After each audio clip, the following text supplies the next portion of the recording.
এতিয়া আমি যাবলৈ ওলাইছোঁ গুৱাহাটীৰ পৰা তেজপুৰ। এই যাব ওলাই থাকোঁতে আপোনালোকৰ মাজতে কিছু আপোনালোকৰ প্ৰাকৃতিক সৌন্দৰ্য দেখুৱাই যাই থাকিম। আপোনালোকে চাব ক'ত কি কোনফালেৰে গ'লে শ্বৰ্ট কাটিং হ'ব, কোনফালেৰে গ'লে প্ৰাকৃতিক সৌন্দৰ্য ভাল কৰি দেখা পাব আৰু মনোমোহা পৰিৱেশ আপোনালোকক দেখুৱাই আছোঁ।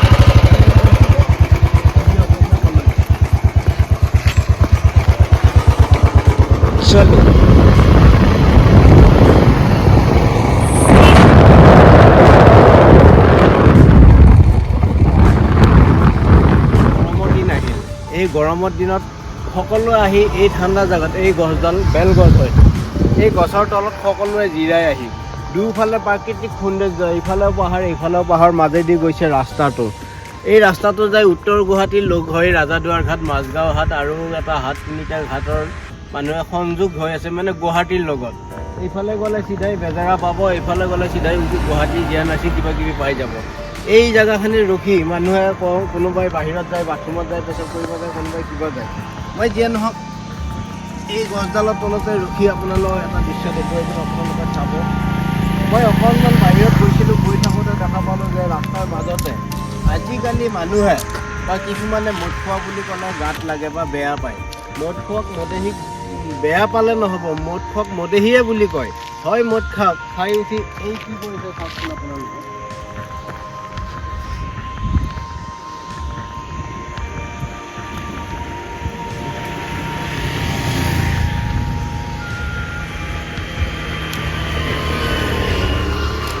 মদেহী মদ খাইছে, খাই উঠি এই বটল দেখিছেনে আপোনালোকে, এই বটল এনেকৈ ৰাস্তাতে দলিয়াই থৈ গুচি গৈছে। এতিয়া আহি গাড়ী চকাৰ আগত পৰি গাড়ী পামচাৰ হ'ব, নহ'লে মানুহৰ ভৰি কাটিব।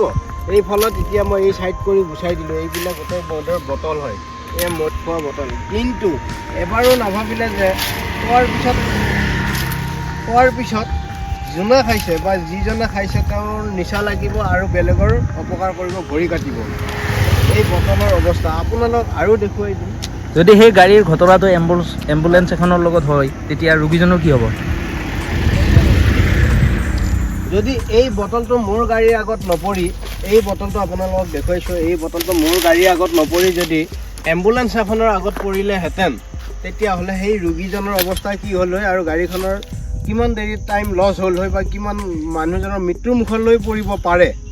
সেইকাৰণে মানুহে অকণমান হুঁচিয়াৰ হৈ অকণমান নিজৰ ছেফটি বা আনকো ছেফ কৰক, নিজকো ছেফটি কৰি ৰাখিবৰ কাৰণে এই বটল য'তে য'তে মদ খাই য'তে ত'তে বটল পেলাই দি মানুহৰ অনিষ্ট কৰিয়াকৈ নিজে কিবা এটা বস্তু ভাল বস্তু ৰুই বুই ফল মূল ভালৰ কাৰণে চিন্তা চৰ্চা কৰাই ভাল। সেইকাৰণে কৈছোঁ আপোনালোকক মই আৰু দেখুৱাই আছোঁ, আপোনালোকে চাব। এইফালে আহিলে আপুনি এই গছজোপাৰ তলত, এই ছায়া গছজোপাৰ তলত আপোনালোকে এনেকুৱা বটলহে দেখিব। এই বটল দেখিব, এইবিলাক চব বটল দেখিছেনে না আপোনালোকে? এয়া হৈছে মদৰ বটল। এইবিলাক মদৰ বটল কিবা বটল, গোটেই বটলে বটল। খালি ইয়াতে ৰখিব বা থাকিবৰ জেগা নাই। এইবিলাক দেখিছে আপোনালোকে? এয়া হৈছে মদৰ বটল, দম মদৰ বটল। আৰু ভিতৰত গ'লে আপোনালোকে আৰু বহুত কিবা কিবি দেখা পাব। মই অকণমান দেখুৱাই আছোঁ আপোনালোকক। বাহিৰা দৃশ্যটো চাওক।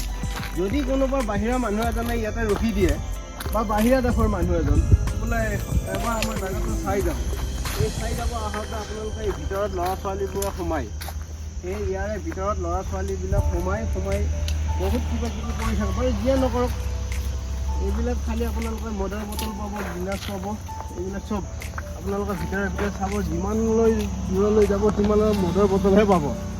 ইয়াতে আহিছিল হোলী খেলিব, এই ভিতৰত ইয়াতে মদৰ বটল আৰু হোলী, এইবিলাক ক'ত কি আছে একেবাৰে ধৰিব নোৱাৰি। বাৰু আমি ভিতৰত নাযাওঁ, যিমান যাব সিমান মদৰ বটলে পাব। আপোনালোকে চাওক, এইবিলাক শাৰী শাৰী মদৰ বটল, এইবিলাক যোনফালে আহিব সেইফালে মদৰ বটলহে পাব। এয়া হৈছে আমাৰ অসম দেশৰ বিষম কথা। এইপিনে আহি আপোনালোকে এইফালে কি ধুনীয়া সুন্দৰ পৰিৱেশ চাওক। ইয়াতে আপোনালোকে পিকনিক খোৱাৰ জেগা, পিকনিক খাব পাৰিব। আপোনালোকে কি ধুনীয়া জেগা। এই গছডাল কঁঠাল গছ হয়, এই গছডালৰ তলত আপোনালোকে এইটো পাথৰ আছে, পাথৰটোৰ এইখন চৌকা আছে, চৌকাটো ইয়াতে ধুনীয়াকৈ জুই জ্বলাই ইয়াতে খানা খাব পাৰিব। ইয়াতে আপোনালোকে পাব কি মদৰ বটল। এয়াই হৈছে আমি অসমীয়া ভাই। কাৰোবাক কিবা এটা কৈ দিলে জগত লাগি যায়, নকলেও থাকিব নোৱাৰোঁ। এইফালে আপোনালোকে চব গিলাচ আৰু মদৰ বটল, এইবিলাক চব মদৰ বটল। আপোনাৰ চাওক, এয়া হৈছে অসমীয়া দুখ লগা কাহিনী। এইবিলাক চব মদৰ বটল আপোনালোকে। এই নাম্বাৰ 8 মাৰাই আছে, যিয়ে নহওক এইবিলাক দেখিছে নহয় আপোনালোকে, চব মদৰ বটল। এইবিলাক চব মদৰ বটল, এইবিলাক ৰঙা বগা কিমান চাবি। যিয়ে নহওক কোনো বেয়া নাপাব, সকলোৱে ভিডিঅ'টো চাব, শ্বেয়াৰ কৰিব, পাৰিলে পৰিষ্কাৰ কৰি জেগাবোৰ ৰাখিব। সকলো বাহিৰা মানুহ আহে, বহুত দূৰৰ পৰা মানুহ আহে, বহুত দূৰৰ মানুহ আহি থাকে, বহুত দূৰ দূৰণিৰ মানুহ আহি ইয়াতে ৰখে। যদি আহি আপোনালোকে আকৌ বাথৰুমতে গ'ল বা পেচাব কৰিব যাব যায়, তেতিয়া যদি মদৰ বটলে বা কণ্ডমে হওক কিবাই হওক এইগিলা দেখা পায়, কিয় মানুহে ভাল পাব, কিয় মানুহৰ বেয়া ভাৱটো মনলৈ নাহিব। সেইকাৰণে সকলোকে অনুৰোধ কৰিছোঁ, সকলোৱে যাতে চোৱা চিতা কৰি নিজৰ জেগাখিনি নিজেই সুৰক্ষিত কৰি ৰাখক। বেছি দীঘলীয়া নকৰোঁ ভিডিঅ'টো। ভাল পালে লাইক শ্বেয়াৰ কমেণ্ট লগতে ছাবস্ক্ৰাইব কৰি দিবা। এইফালে দেখিছে নহয়, কেৱল মদৰ বটলহে পাব আপোনালোকে। খাওক, সকলোৱে খাওক, সুস্থ হৈ থাকক, খাবও লাগে, কিন্তু অতিমাত্ৰা বেছি বেয়া। যিয়ে নহওক আমি এতিয়া গৈ আছোঁ তেজপুৰলৈ। তেজপুৰত গৈ থাকোঁতে ইয়াতে অলপ ৰখি বাথৰুমত গ'লোঁ। বাথৰুমত মানে আমি পেচাব কৰিবহে গৈছোঁ দেই, আমি হাগিবলৈ যোৱা নাই। এই পেচাব কৰি আহি এবাৰ এনেকৈ সোমাই চাওঁ যে অৱস্থা নাইকিয়া এই বাগানখনৰ মাজত। বেছি দীঘলীয়া নকৰোঁ, ধন্যবাদ, থেংক ইউ। সকলোৱে চাব, শ্বেয়াৰ কৰি দিব ভাল পালে, থেংক ইউ।